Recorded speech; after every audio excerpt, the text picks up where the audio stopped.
First, Jeff and Mackenzie Bezos. Now, Bill and Melinda Gates.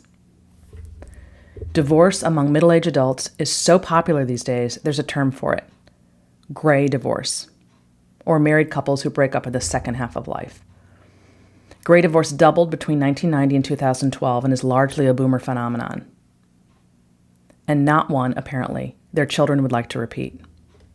Researcher Susan L. Brown found that younger Americans are far less accepting of divorce than the previous generation.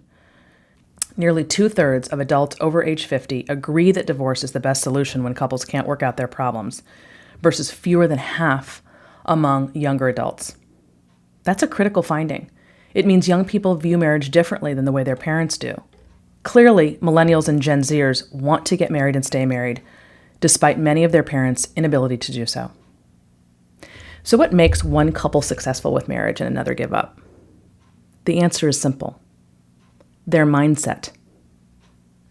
The way we think about something, in this case about men and marriage, and I'm speaking mainly to women here since they initiate over 70% of all divorces, will almost always determine the outcome. It is not a coincidence, for example, that Melinda Gates has a very feminist mind and is now divorced. In June of last year, she launched a $30 million venture called Equality Can't Wait, an organization that laments the fact that, quote, there is nowhere on earth where women have achieved true equality, end quote.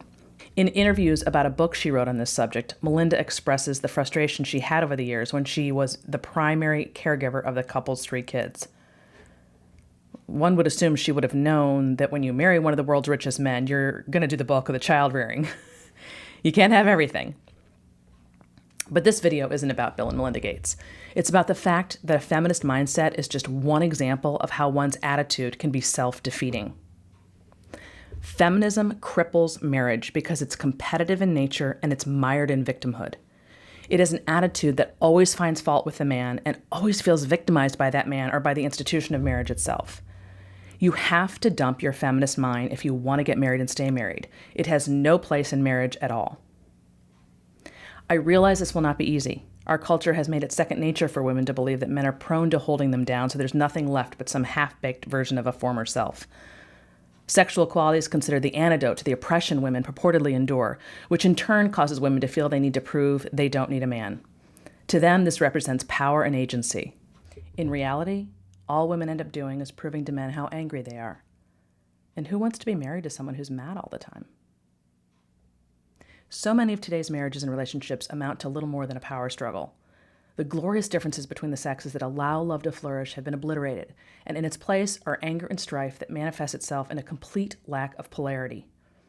Polarity is vital for love to thrive. It represents the state of having 2 opposite tendencies, in this case masculinity and femininity, that when merged is like fireworks. Relationships actually become easy. Without that polarity, the relationship will die. If you're a woman who's anxious to learn how to find love and sustain it, go to howtogethitched.net right now and pre-order my new book and get ready for your life to change.